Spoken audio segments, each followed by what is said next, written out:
Hari ini saya akan mensosialisasikan tentang hipertensi. Nah, sebelum itu perkenalkan, nama saya Yunika Deva Amalia. Saya mahasiswa UNES yang sedang magang di Puskesmas Kagok. Tapi saya tidak sendiri, saya ditemani oleh ibu yang cantik. Perkenalkan, nama saya Nike Dewi Mardianingsih. Nah, sebelumnya ibu tentang hipertensi nih bu. Ya. Apa itu hipertensi bu? Hipertensi atau tekanan darah tinggi itu di mana tekanan darah yang sistolnya lebih dari 140 atau diastolnya lebih dari 90 mm air raksa. Nah, ada gejala spesifik enggak bu atau gejala umum semisalkan ada seseorang itu yang terkena hipertensi bu? Keluhan yang paling utama pada pasien hipertensi itu yang pertama nyeri kepala, pusing. Biasanya nyeri di bagian tengkuk, kemudian dada berdebar-debar, dan melakukan suatu hal pastinya kayak kemerungsung, tergesa-gesa. Oh, tergesa-gesa. Iya. Ya. Terus hipertensi itu ada faktor resiko apa sih bu? Faktor penyebab apa yang menyebabkan seseorang ini terkena hipertensi bu biasanya? Hipertensi itu penyebabnya ada dua. Jadi yang pertama itu dari genetik atau keturunan. Mungkin ada keluarga yang dulu hipertensi kemudian menurun pada anak atau cucunya. Yang keduanya itu dari pola hidup masyarakat itu sendiri. Dari pola makannya, pola istirahatnya itu dapat sekali mengganggu tekanan darah pasien. Nah, dari pola hidup nih bu, ada nggak sih bu makanan atau minuman tertentu nih bu yang nggak bisa kita konsumsi dan menyebabkan hipertensi itu ada nggak sih bu sebenarnya bu? Untuk makanan otomatis yang mengandung garam tinggi. Jadi kandungan garam yang berlebihan itu bisa menyebabkan tensi kita semakin naik. Jadi mengurangi garam, terus mengurangi semua makanan yang mengandung pengawet atau pemanis. Semua pengawet itu didominasi dengan garam. Jadi makanan-makanan yang berpengawet itu lebih banyak bisa membuat resiko tensi kita menjadi naik. Oh ya, makanya banyak kayak lansia itu jarang untuk mengonsumsi itu makanan instan kayak makanan. Iya, untuk pasien yang hipertensi memang tidak disarankan atau tidak diperbolehkan untuk mengonsumsi makanan yang mengandung pengawet, mengandung garam yang tinggi. Selain itu mengurangi kadar minyak berlebihan seperti gorengan, terus bagian jeroan-jeroan gitu tidak boleh. Nah, ada nih bu, kan ini masih kayak itu bu, konflik-konflik gitu ya bu ya, pro kontra gitu. Kalau tentang santan tuh gimana bu? Ada yang pro kalau misalkan itu bukan penyebab, tapi ada yang kontra juga itu menyebabkan hipertensi bu. Kalau untuk santan memang dia kandungannya kan semakin lama santan kayak dipanasi gitu, dia akan mengeluarkan minyak. Yeah. Memang ada beberapa yang menyebutkan itu sebagai penyebab, tapi ada juga yang tidak. Untuk penelitiannya kan lebih ke fokus ahli gizi ya. Jadi lebih baiknya, lebih amannya memang mengurangi santan karena santan itu kan dia mengandung minyak.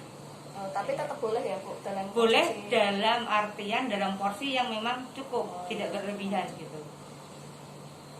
Nah, kalau penyakit hipertensi itu biasanya kan jurusnya itu ke lansia saja nih bu. Kalau misalkan ke kelompok umur lain tuh bisa terkena hipertensi nggak sih bu? Bisa. Untuk masyarakat yang umur remaja atau umur pralansia itu bisa terkena. Itu tadi kan faktornya ada dua. Pola makan yang tidak bagus dan keturunan. Untuk anak-anak remaja sekarang atau pralansia sekarang bisa terkena hipertensi. Karena apa? Mungkin pola makannya dia tidak sehat, juga pola tidurnya juga tidak teratur. Bisa menyebabkan untuk tensi menjadi tinggi. Terus resiko apa nih bu kalau misalkan seseorang itu terkena hipertensi nih bu? Komplikasinya ya, resikonya. Komplikasinya. Hipertensi itu komplikasinya sebenarnya banyak. Yang pertama bisa stroke, jantung, terus kerusakan pada otak, kerusakan pada jaringan darah tepi juga bisa. Penyakit jantung itu yang lebih banyak berisiko. Di Indonesia memang jantung. Di puskesmas juga penyakit yang banyaknya jantung itu juga menderita hipertensi Bu kebanyakan? Semua penyakit jantung yang di sini memang kita anamnesa, kita menanyakan untuk riwayatnya, biasanya mereka riwayat hipertensi yang lama gitu. Dan tidak terkontrol untuk tidak obat terkontrol. hipertensinya. Nah untuk yang tidak terkontrol nih Bu, kan biasanya kan banyak nih yang hipertensinya tuh tinggi Bu. Nah itu tuh biasanya tuh karena apa ya Bu? Apa sebabnya tuh karena apa gitu kok bisa tidak terkontrol seperti itu? Pasien yang hipertensinya berangsur lama itu biasanya mereka tidak rutin rutin mengkonsumsi obat hipertensi.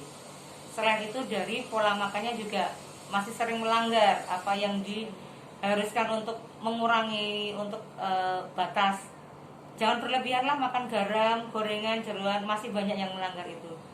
Jadi tensinya masih tidak bisa terkontrol, tinggi terus. Ya, apalagi juga banyak lansia tuh yang masih menggantungkan ke keluarganya gitu, misalkan kayak dalam segi makanan misalkan kan banyak keluarga juga yang tidak mengerti kalau misalkan makanan tersebut itu mengandung mendukung untuk tensi menjadi tinggi. Memang ada beberapa keluarga yang belum mengerti.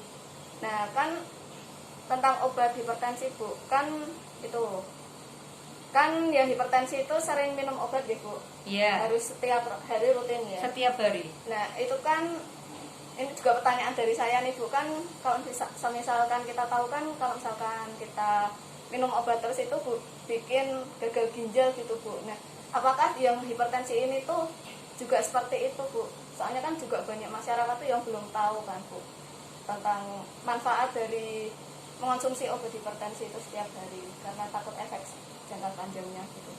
Sebenarnya untuk semua penyakit yang mengkonsumsi obat setiap hari itu tidak bisa berakibat langsung divonis nanti gagal ginjal.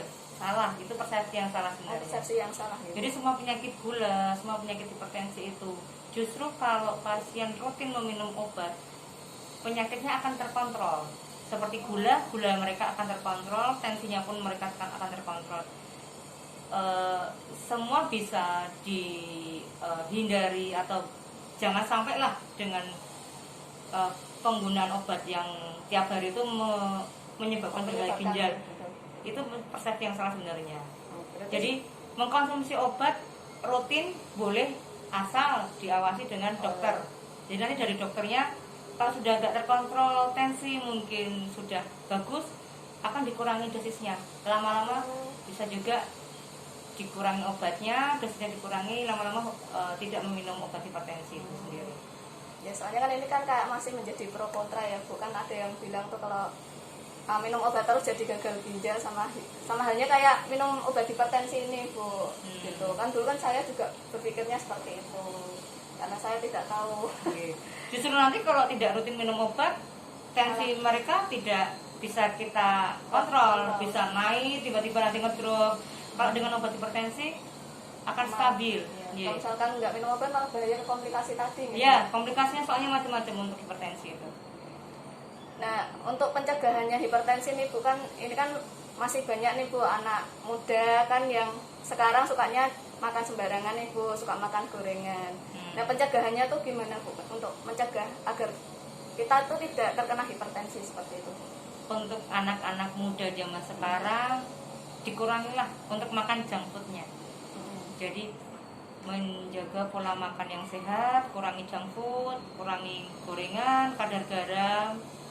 Semua makanan instan dan minuman instan itu akan menyebabkan penyakit nanti. Di umur-umur kita agak tua kita sudah mulai berasa kalau mulai dari pola makan dan tidurnya tidak teratur.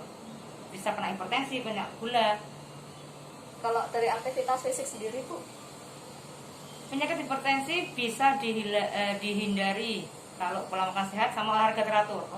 Ya, olahraga teratur. Kalau anak-anak zaman sekarang kan nggak sukanya olahraga ya Bu ya. Lebih suka gini gitu Bu. Paling enggak kalau memang malas atau tidak ada waktu diselangkanlah 15 menit satu hari untuk bisa bergerak supaya ada pengeluaran keringat. Jadi metabolisme tubuhnya bergerak selama 15 menit. Apakah ini juga berlaku untuk yang pralansia, Bu? Pralansia malah bagus, ya. Iya. Yang penting gerakannya atau olahraganya tidak berlebihan, sesuai dengan nafasnya beliau yang sudah tua, sesuai dengan kekuatan kakinya, kekuatan nafasnya juga. Berarti nggak bisa sembarangan olahraga langsung yang berat-berat gitu ya, Bu, untuk pralansia. Jangan. Ya, nanti soalnya kan di daerah saya itu tuh banyak yang pralansia itu pakai olahraga yang gerakannya cepat gitu, Bu. Takutnya nanti kalau sudah gitu bisa kayak shock, anfal. Jadi Nafasnya ngap-ngapan, tiba-tiba malah jadi pingsan nanti. jadi harus disesuaikan sama Ya. usia ya, Bu. Iya. Makan teratur, olahraga teratur, semua disesuaikan dengan kemampuan masing-masing.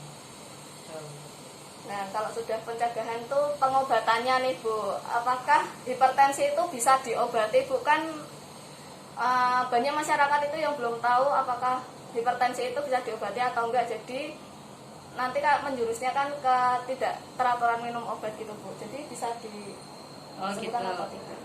Yang pertama, jika sudah kena hipertensi, pertama periksa ke dokter dulu. Dari dokter gimana? Kalau bisa diobati dengan pola hidup sehat, dari makanan, pola istirahat, itu bisa tidak langsung menggunakan obat. Tapi jika tensinya memang menunjukkan melebihi harus memakai obat, berarti harus rutin memakai obat, tapi harus setiap bulan sekali, minimal setiap bulan sekali harus kontrol tensi untuk mengatur dosis pemberian obat itu sendiri. Nah, tadi kan sudah membahas tentang pengobatan nih, Bu. Ya. Nah, banyak masyarakat itu tahu, Bu, hipertensi, tapi biasanya mengobati sendiri, misalkan membeli obat hipertensi di apotek, tapi dosisnya kan kayak mengira-ngira gitu, Bu. Nah, sebenarnya itu tuh boleh atau enggak sih, Bu, kalau misalkan seperti itu? Jika memang sudah tahu tensinya tinggi atau dengan keluhan yang tadi saya sampaikan, pusing, nyeri kepala, nyeri tengkuk sini, lebih baiknya langsung berobat ke pelayanan kesehatan seperti klinik, puskesmas atau rumah sakit. Karena kalau mengira-ngira beli sendiri obatnya itu nanti takutnya fatal, jadi menyebabkan komplikasi yang berlebihan. Karena nggak tahu dosisnya dan Iya. akibatnya sama tubuh kan kita juga kurang tahu. Iya, ya, Bu. tidak baik untuk tubuh dan ginjal juga kalau dia Oh, iya. mengobati sendiri, pasien mengobati sendiri. Setelah pengobatan, Ibu, kan kalau misalkan kita mau ngecek tekanan darah tuh harus ke pusat pelayanan kesehatan nggak sih, Bu? Apa kita bisa mengecek tensi kita sendiri di rumah, Bu? Untuk lebih bagusnya di pelayanan kesehatan seperti klinik, puskesmas atau rumah sakit. Tapi dengan zaman yang modern ini, banyak masyarakat yang sudah mempunyai tensi digital.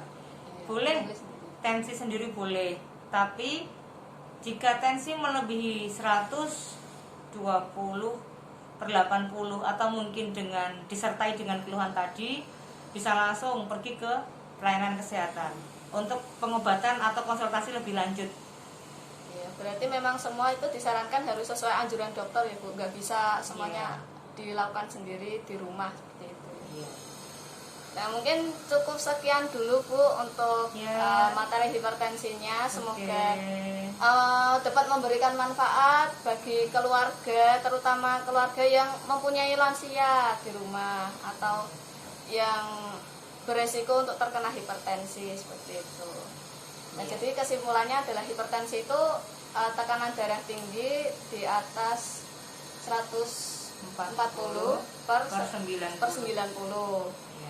Kemudian faktornya itu yang tidak bisa diperbaiki itu adalah genetik dan keturunan. Serta kalau yang misalkan bisa dimodifikasi itu ada dari pola makan seperti itu, dari perilaku. Nah, dan dianjurkan untuk yang memiliki hipertensi disarankan untuk ke pelayanan kesehatan, gitu, Bu. Jangan untuk diobati sendiri di rumah. Biar bisa dimonitor setiap bulannya. Seperti itu. Ya, terima kasih Ibu Nika Sama-sama, untuk wawancaranya. Sama-sama. Semoga sehat selalu. Amin. Ya, terima kasih Bu. Terima kasih. Salam sehat selalu. Sehat.